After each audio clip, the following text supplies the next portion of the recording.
Right, now to differentiate a quadratic equation from first principles, yet again, if they say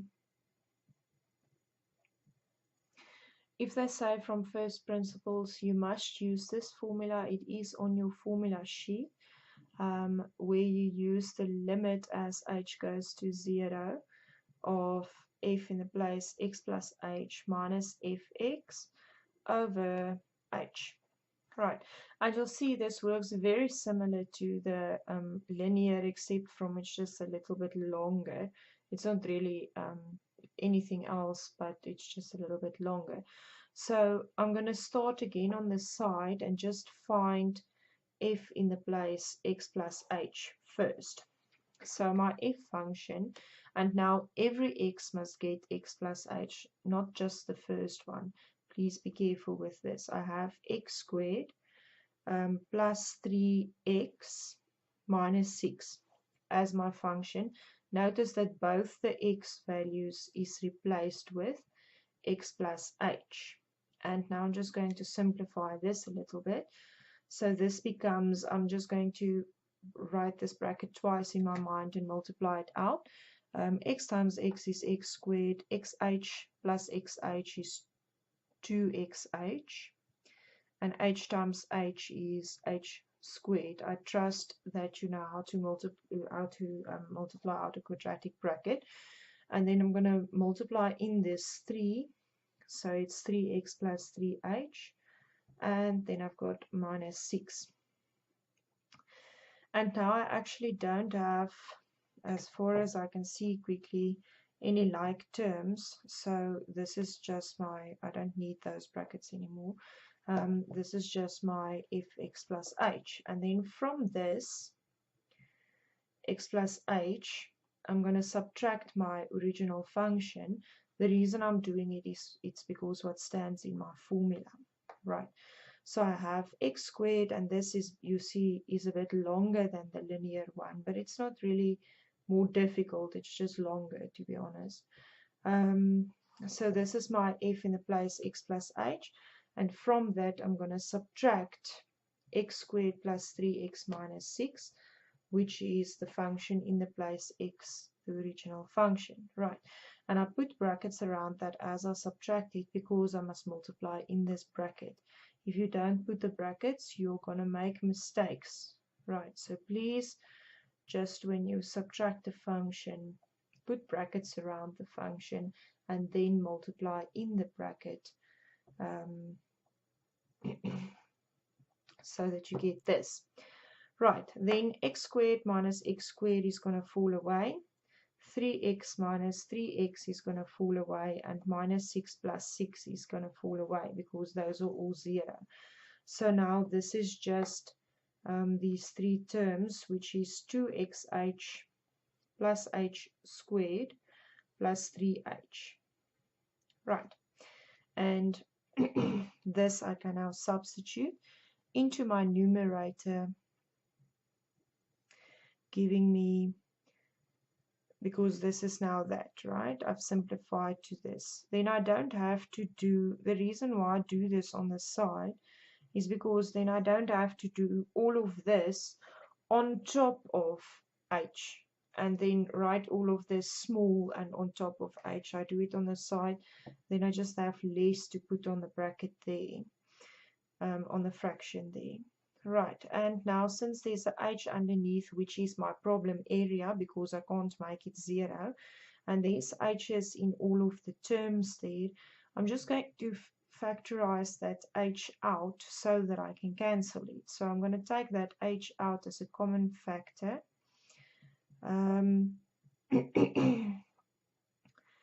And then this can cancel. And now I don't have a problem with h being 0. I mean, there's still a h, but it can be 0. It doesn't create any problems there.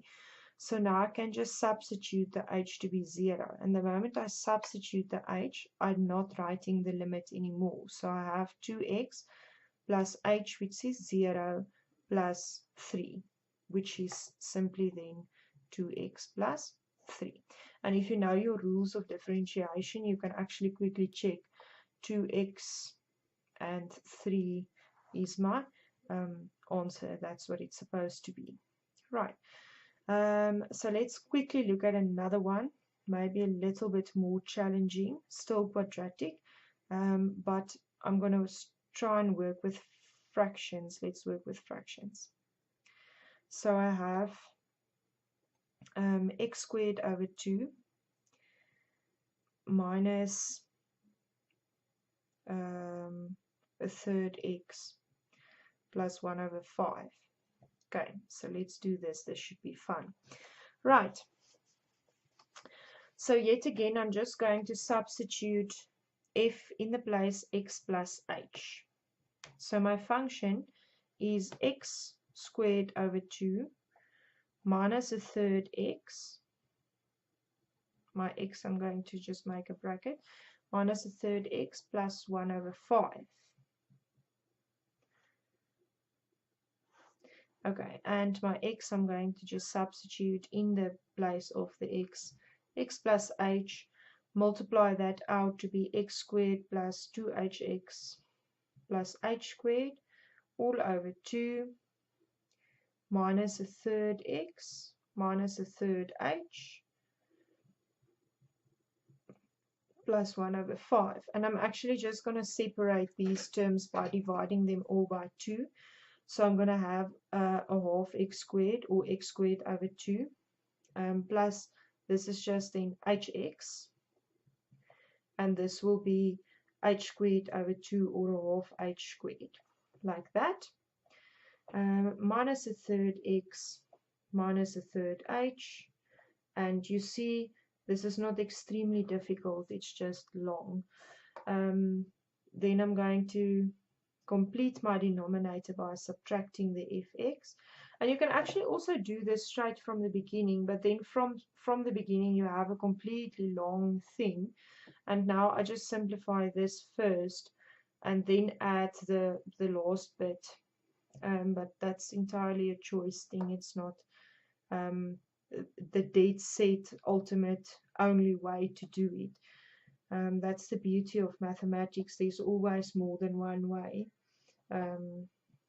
to approach a question, and this is just my method that works for me, right? And from this I'm going to subtract my original function also, which is are you aware of the fact that x squared over 2.5 x squared is the same thing?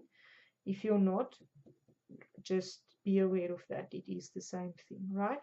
Minus a third x plus 1 over 5. Okay, and then this is now going to become a half x squared minus a half x squared. Negative a third x minus minus, so it's plus a third x, and plus 1 over 5 minus 1 over 5, right? Usually your whole function should actually cancel out when subtracting it from that function. Okay, then I have hx plus a half h squared minus a third h, and this is now my denominator, which is the function minus fx, my numerator. For some reason I'm so confused with numerator and denominator today, but the top one, this is the top one.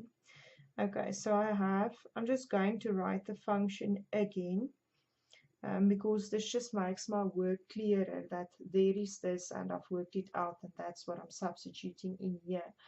This just makes it clearer what I'm doing. Okay, so I'm going to substitute hx plus a half h squared minus a third h into that, because that I worked out here, over h, and yet again there's a h in all of these terms, and I'm going to take that out as a common factor, leaving me with this over h. The h's can cancel out, and now I don't have the problem area anymore. There is still a h, but I can just substitute 0 in there.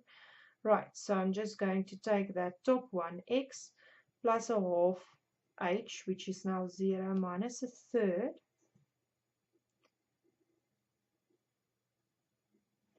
and then this becomes 0, so I have x minus a third. And if you look at the factorizing of either finding the derivative from the rules of this would become 2 times a half x minus a third, and then that becomes 0, and 2 times a half is 1x minus a third. So from the rules I can also just quickly double check and see that I actually have the correct answer here, and that is differentiation from first principles for quadratic equations.